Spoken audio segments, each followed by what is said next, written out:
Hidup bukanlah semata menekankan pentingnya relasi vertikal atau hubungan manusia dengan Tuhan, tetapi juga relasi horizontal atau hubungan dengan sesama termasuk dengan alam. Agar alam bersahabat, maka manusia pun harus menjalin persahabatan dengan alam. Madrasah dalam mendidik siswa-siswinya selalu menerapkan prinsip ini dalam proses pembelajaran, baik di dalam kelas maupun di luar kelas. Maka, menjadikan alam sebagai bagian dari penelitian menjadi tradisi yang lekat dengan siswa-siswi madrasah. Seperti salah satu kompetisi sains madrasah, berbagai cabang yang dipertandingkan seperti matematika, sains IPA terintegrasi, biologi, fisika, kimia, dan geografi terintegrasi. Begitu banyak penelitian siswa-siswi madrasah, sehingga bisa berkontribusi bagi kelestarian dan keseimbangan alam.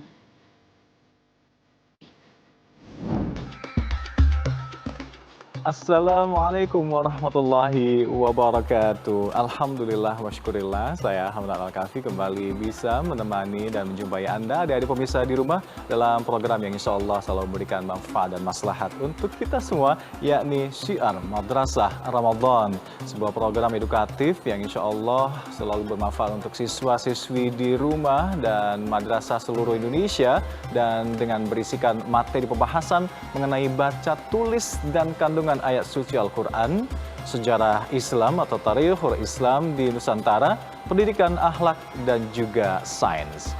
Dan adik-adik pemirsa di rumah, rahimakumullah, sore hari ini kita akan membahas mengenai prinsip hubungan manusia dengan alam. Nah, mengapa ini menjadi hal yang penting? Manusia dan alam memiliki kesamaan, yakni merupakan ciptaan Allah Subhanahu wa Ta'ala. Sebagai makhluk ciptaan Allah, kita sudah seharusnya manusia ini dapat menjaga hubungan harmonis dengan alam ini. Nah, hubungan yang harmonis ini menciptakan keseimbangan alam, dan faktor manusia menjadi sangat penting dalam keseimbangan alam. Apa saja ya kira-kira faktor yang menjadikan manusia sangat penting dalam keseimbangan alam ini? Ingin mendengar bagaimana penjelasannya lebih lengkap? Sabar dulu ya adik-adik pemirsa di rumah. Sebelumnya kita akan berkenalan terlebih dahulu dengan pengajar kita hari ini yang merupakan salah satu pengajar di Universitas Islam Negeri Sunan Ampel, Surabaya, Jawa Timur, yakni Bapak Ahmad Zainul Hamdi. Ini dia profil beliau.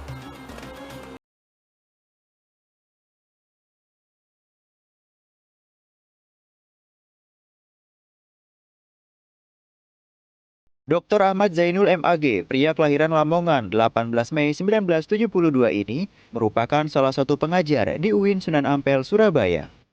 Beliau juga menjabat sebagai Direktur Moderate Muslim Institute UIN Sunan Ampel, Surabaya dan pimpinan umum portal keislaman arrahim.id. Sebagai seorang pendidik, beliau tak hanya mengajar, tapi juga sebagai motivator bagi pengembangan bakat mahasiswanya, di mana UIN Sunan Ampel Surabaya membagi kegiatan mahasiswanya ke dalam kegiatan kokurikuler dan ekstrakurikuler. Kegiatan kurikuler dapat diperoleh melalui berbagai model kegiatan pembelajaran, baik yang dilakukan di kelas, di laboratorium, maupun di masyarakat. Itu tadi ada di pemirsa di rumah profil pengajar kita hari ini, yakni Bapak Ahmad Zainul Hamdi dari Universitas Islam Negeri Sunan Ampel, Surabaya, Jawa Timur. Nah, kita harus rehat terlebih dahulu sejenak, dan jangan lupa di akhir acara nanti ada kuis yang bisa adik-adik pemirsa ikuti di rumah. Tentu saja dengan dua pemenang nanti akan berhak mendapatkan hadiah Rp500.000. Tetap bersama kami di Syiar Madrasah Ramadan.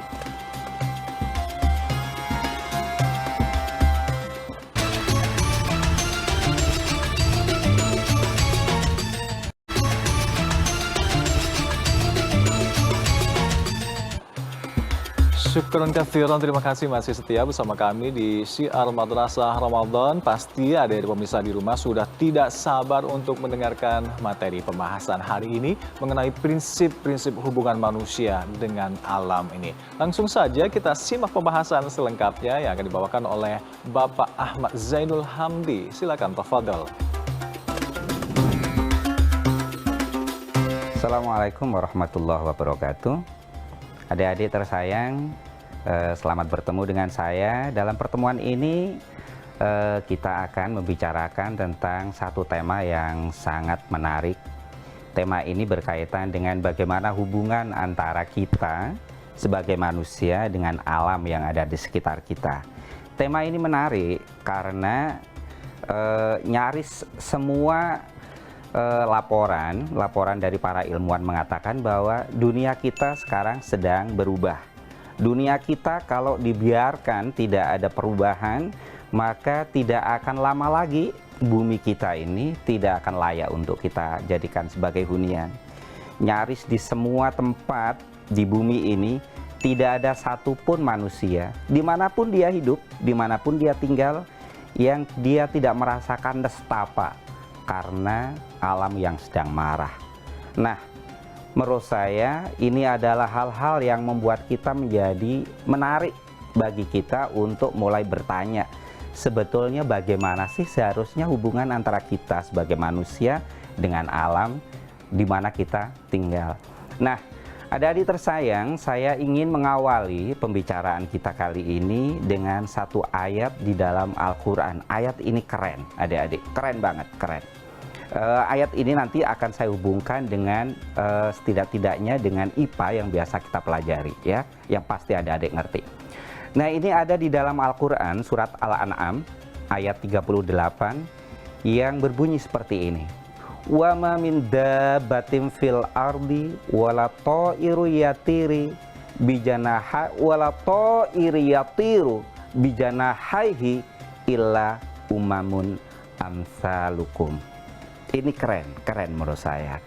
Artinya seperti ini.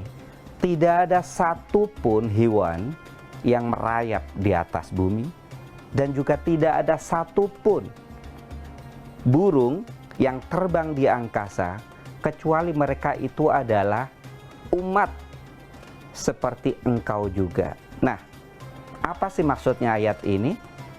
Jadi begini, jadi kita ini sebagai manusia dalam konteks hubungan dengan makhluk-makhluk lain sebetulnya adalah membentuk apa yang kita sebut sebagai ekosistem alam. Nah, kalau biasanya kita tahu kan ada ekosistem sebetulnya adalah eko itu alam, sistem itu sistem. Jadi adalah setiap alam itu memiliki satu sistemnya sendiri. Kalau ekosistem itu begini, ada satu ekosistem sungai, itu berarti segala hal yang ada di sungai itu saling terkait satu sama lain, membentuk keseimbangan. Nah, itu sebetulnya adalah sub-subsistem. Nah, alam ini, semua makhluk yang ada di alam ini itu sebetulnya adalah membentuk satu ekosistem semesta. Yang kalau ini dirusak, mata rantai ini rusak satu saja, maka alam sebetulnya adalah kehilangan keseimbangannya. Nah, ini hebatnya. Ayat Al-Quran ini sebetulnya sudah memberi satu isyarat yang luar biasa dan dibuktikan secara sains bahwa sebetulnya alam ini itu semuanya saling terkait, yang kalau itu sampai ada yang diputus, ada yang dirusak, maka dia akan hancur keseimbangannya. Kalau alam itu hancur keseimbangannya, maka malapetaka. Nah, itu penting menurut saya. Kalau kita berbicara tentang alam, itu kita selalu berbicara tentang manusia. Mengapa? Karena ini, alam tidak pernah menghancurkan dirinya sendiri. Ingat, laut tidak pernah menghancurkan laut, daratan tidak pernah menghancurkan daratan. Sebuas apapun binatang, dia tidak akan menghancurkan dirinya sendiri. Yang menghancurkan alam selalu adalah manusia. Sebagaimana halnya yang difirmankan oleh Allah dalam surat Ar-Rum, Dhaharul fasadu fil barri wal bahri. Siapa yang melakukan itu? Bima kasabat aidin nas. Telah tampak kerusakan di daratan dan di lautan. Siapa yang melakukan? Daratan melakukan kerusakan pada dirinya? Enggak. Lautan melakukan kerusakan pada dirinya? Enggak. Yang melakukan kerusakan adalah manusia. Dan siapa yang kemudian akan merasakan itu? Yang merasakan adalah manusia, kecuali manusia mengubah cara hidupnya dalam memperlakukan alam semesta. Saya kira itu yang bisa kita bicarakan. Untuk sesi yang pertama ini, kita akan melanjutkan ke sesi yang sangat menarik lagi di berikutnya. Kita akan lanjutkan kembali pembahasan kita kali ini ya adik-adik pemirsa di rumah. Setelah yang satu ini tentunya tetap bersama kami di Syiar Madrasah Ramadan.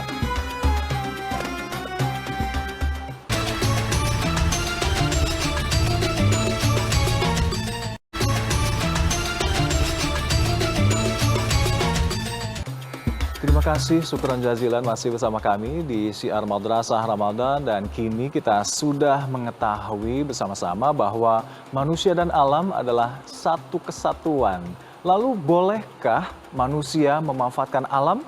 Yuk kita simak kelanjutan dari pembahasan berikut ini. Silakan tafadhol Bapak Ahmad.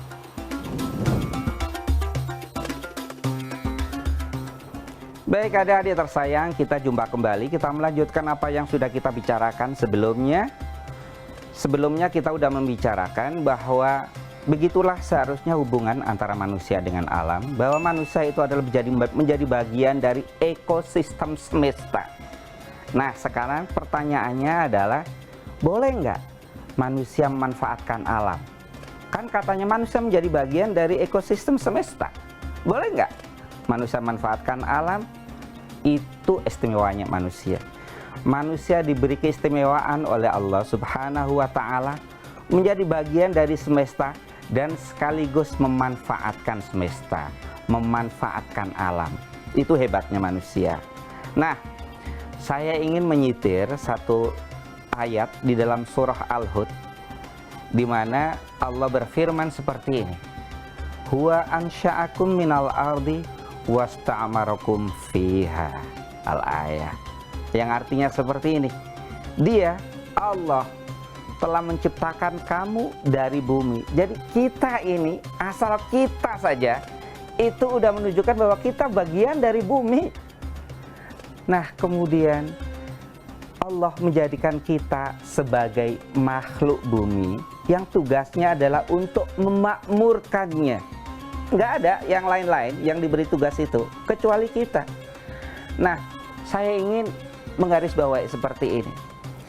Kalau kita diperbolehkan Allah untuk memanfaatkan alam, kita diperbolehkan bahkan disuruh oleh Allah memanfaatkan semesta ini untuk apa? Untuk kemakmuran, bukan untuk memuasi kerakusan. Ada loh bedanya antara kemakmuran dengan kerakusan. Kalau kita manfaatkan alam untuk kemakmuran, itu berarti kita akan mempertimbangkan tentang keberlangsungan sumber daya. Kita tidak akan merusaknya. Kita akan manfaatkan alam tidak semata-mata untuk memenuhi hasrat kita, sekedar melampiaskan nafsu kita terhadap alam. Tapi kita manfaatkan alam untuk kemakmuran. Untuk kemakmuran siapa? Kemakmuran bersama. Nggak hanya kemakmuran manusia, tapi juga kemakmuran alam. Nanti saya tunjukkan apa yang disebut dengan kemakmuran alam. Itu adalah ketika alam mendapatkan hak-haknya. Tapi kalau kita manfaatkan alam, itu dalam rangka untuk memuasi kerakusan kita, maka sebetulnya kata yang tepat di situ bukan manfaatkan, tapi merusaknya. Karena kalau orang siapapun itu yang manfaatkan alam, tapi sebetulnya untuk memuasi kerakusannya, pasti dia tidak akan mempertimbangkan tentang keberlanjutan sumber daya itu. Sehingga apapun sumber daya itu, sekalipun sumber daya itu pada awalnya adalah sumber daya yang bisa diperbarui, karena kerakusan kita, sumber daya itu menjadi sumber daya yang tak bisa diperbarui lagi. Nah, saya ingin menutup pertemuan kita ini dengan satu hadis yang, ini hadis ini keren abis, keren. Saya ingin lafalkan hadis ini. Hadis ini diriwayatkan oleh Imam Nasai dan Imam Hakim. Saya lafalkan seperti ini ya. Ma min insanin yaqtulu usfuran fama fawqaha bighairi haqqin illa sa'alahu Allahu azza wa jalla anha. Ini keren. Qila ya Rasulullah. Ini sahabat bertanya, ya Rasulullah, wa ma haqqaha? Qala yadbahuha fayakuluha wa la yaqta'u ra'saha wa yarmi biha. Jadi ini diriwayatkan suatu saat Nabi bersabda begini, tidak ada satupun manusia yang membunuh burung pipit. Kecil kan burung pipit? Burung pipit apaan sih? Burung pipit kecil. Tapi membunuh itu bighairi haqqin, tidak dengan hak, kecuali Allah akan memintai pertanggungjawaban mengapa manusia itu sampai membunuh burung sekecil itu. Heran kan? Sahabat pada heran. Ya Rasulullah, apa sih haknya burung pipit itu? Dia punya hak nggak sih? Rasulullah menjawab, haknya burung pipit itu saya kasih tahu adalah engkau menyembelihnya untuk kau makan, bukan kau potong kepalanya dan kemudian kamu membuangnya. Ini adalah perbedaan bagaimana kita memanfaatkan alam, dan yang kedua adalah merusaknya. Memanfaatkan alam adalah memanfaatkan untuk kebutuhan kita, kemakmuran kita, dan memperhatikan hak alam, sementara yang kedua adalah merusaknya. Saya kira seperti itu aja. Saya akhiri, semoga kita bertemu kembali. Wallahul muwaffiq ila aqwamit thoriq. Assalamualaikum warahmatullahi wabarakatuh.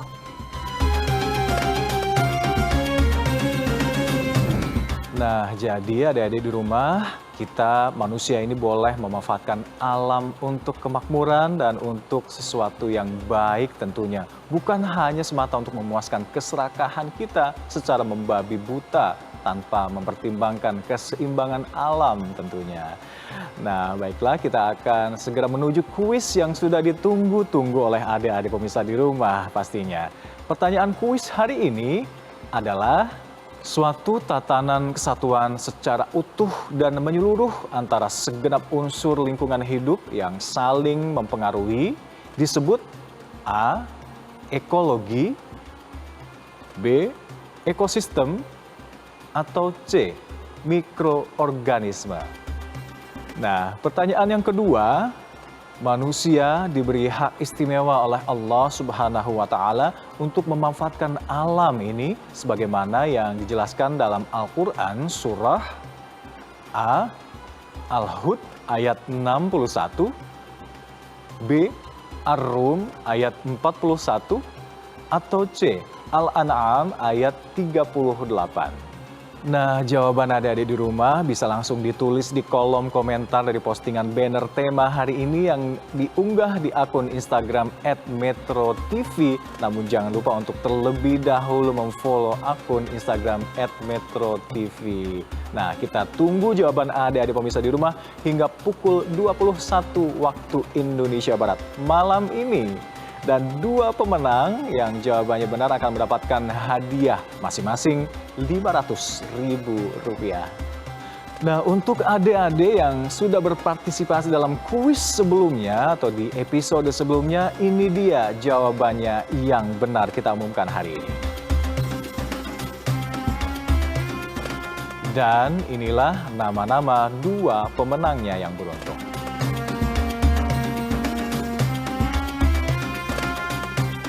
Selamat ya, semoga bermanfaat hadiahnya untuk adik-adik yang sudah menjawab dengan benar. Dan untuk pertanyaan kuis hari ini, adik-adik bisa mendapatkan jawabannya di episode selanjutnya esok hari tentunya. Adik-adik pemirsa yang selalu dirahmati Allah Subhanahu wa Ta'ala, sistem lingkungan atau yang kita sebut dengan ekosistem adalah semua makhluk hidup yang ada di dalamnya. Menciptakan keseimbangan alam, ketika ekosistem ini dirusak, maka hancurlah keseimbangan alam ini. Dan kita sebagai manusia yang diberikan hak istimewa untuk memanfaatkan alam ini harus merawat dan menjaganya, bukan justru malah merusaknya. Dan adik-adik pemirsa rahimakumullah, saksikan terus Syiar Madrasah Ramadan setiap hari Senin hingga Jumat selama bulan suci Ramadan yang tayang setiap pukul 16.05 waktu Indonesia Barat hanya di Metro TV. Al-afu minkum, wallahul muwaffiq ila aqwamit thoriq. Wassalamualaikum warahmatullahi wabarakatuh.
Metro TV, knowledge to elevate.